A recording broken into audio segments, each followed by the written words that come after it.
Handing over a beloved franchise to Disney is like letting a pyromaniac babysit your personal library. You already know it's going to end in ashes, you just don't know when. Case in point, Predator, Killer of Killers, an animated feature birthed from the mind of Dan Trachtenberg, who's rapidly establishing himself as the official gravedigger of the Predator franchise, following in Dave Filoni's footsteps with Star Wars.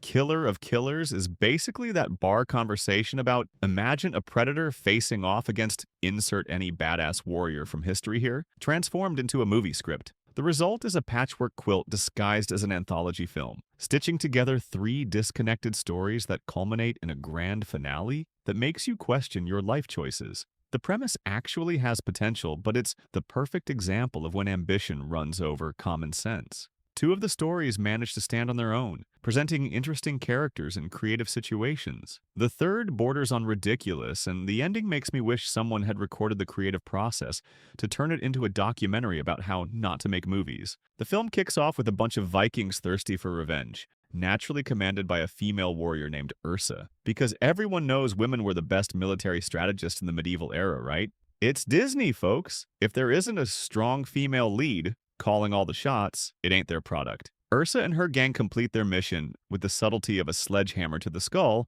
but soon discover the party has barely started when a big-ass predator decides to show up for the fun. What unfolds is an epic beatdown to the bitter end, with Ursa having to use both muscle and brains to take down the alien. The second narrative transports us to feudal Japan, where a Ronin named Koshi is on a journey to settle scores with his estranged brother, a childhood beef that became adult trauma. There's plenty of action and some genuinely touching moments between the characters, but when the two finally face off for the final duel, a predator decides to crash the party and turn the dojo into a war zone. The brothers realize they'll have to swallow their pride and join forces if they want to get out of this mess alive. The third story takes place during World War II, where a young pilot named Torres discovers that a predator ship is hunting the planes in his squadron like they're pigeons. A spacecraft with technology that makes Star Trek look like historical documentary versus 1940s propeller fighters. You don't need to be a genius to know who has the advantage. Torres needs to use his unconventional piloting skills and a lot of quick thinking to take down the enemy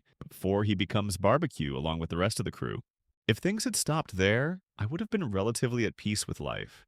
Yes, Torres' story was a bit forced, and the action scenes were so disconnected from reality they make the Fast and Furious movies look like scientific documentaries. But at least it followed the initial premise of exploring different cultures and historical periods, delivering three independent vignettes that don't torture the viewer's patience. Unfortunately, Disney can't leave things simple. We discover that the three survivors were kidnapped, frozen for decades or centuries, and transported to the Predator's home planet, where they must participate in a death tournament to face the supreme alien boss. Or is it just me who finds this completely senseless, ignoring the obvious fact that humans already start at a brutal disadvantage against predators who are bigger, stronger, technologically superior, and have optical camouflage? What's the prize for defeating one and surviving to tell the tale?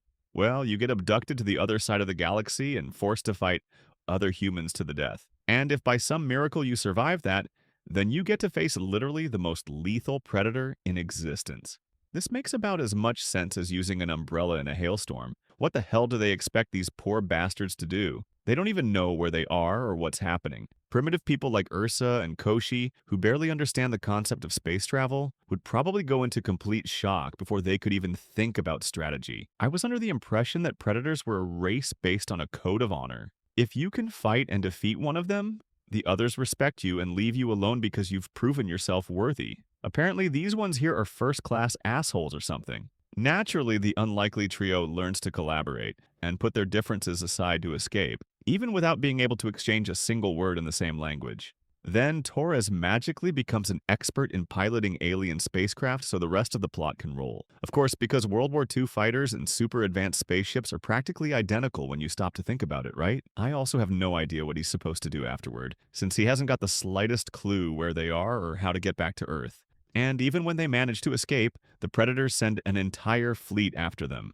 So even though they actually won, defeated you guys and fled, you're still going to pursue them? Is there literally any way for these humans to come out on top? Or are these predators simply assholes who refuse to accept when they lose? I don't know, but it's a hell of a way to ruin a premise that had everything going for it. As I mentioned before, I would have been perfectly satisfied if this film had been a true anthology, either without connecting the stories at the end or ending with some cliffhanger where the survivors wake up arriving at the Predator planet, setting up a possible continuation. As it stands, the ending feels thrown together haphazardly and poorly thought out. There's so much forced humor and fight sequences that defy the laws of physics that it feels more like a Marvel movie than a real Predator story. The protagonist's plot armor here has gone beyond all limits.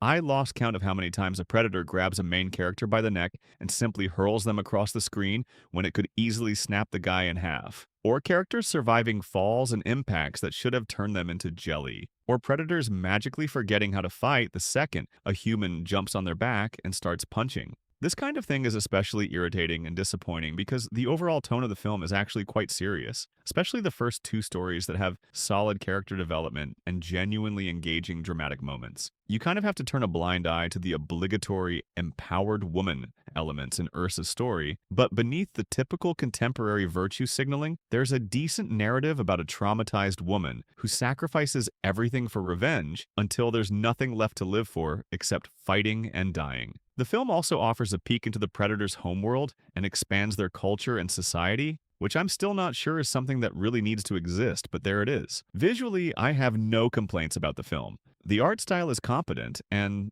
although the animation seems a bit choppy at times, it's still pleasant to watch. The voice cast also does decent work, and it was nice to hear Michael Biehn make an appearance, even though he jumped from a completely different franchise. If I were a suspicious guy, I'd say all this was about setting the stage for Predator Badlands when it premieres in November, which will focus heavily on Predator culture. My God, we're getting a Predator cinematic universe, aren't we? I think the film is overestimating Nauru's popularity from Prey. A post-credit scene suggests she's still alive and ready to return in future adventures, as if this were a bombshell revelation that would make fans go crazy. If they really wanted to make an impact, the obvious choice would be Dutch from the original film. Imagine him returning for the first time in 40 years with a group of other warriors from different centuries to turn the tables on the Predators. In the end, Killer of Killers is that frustrating type of movie where the concept is superior to the reality, an inventive idea ruined by sloppy execution, and a cheesy ending that tries too hard to set up the next product for consumption. And I think that's the real problem here. Now that there's a spark of life in the Predator and Alien franchises again, Disney is going to milk this for every last penny. Hold tight, Predator fans, because the next few years are going to be a roller coaster. I hope you enjoyed the review. See you in the next videos.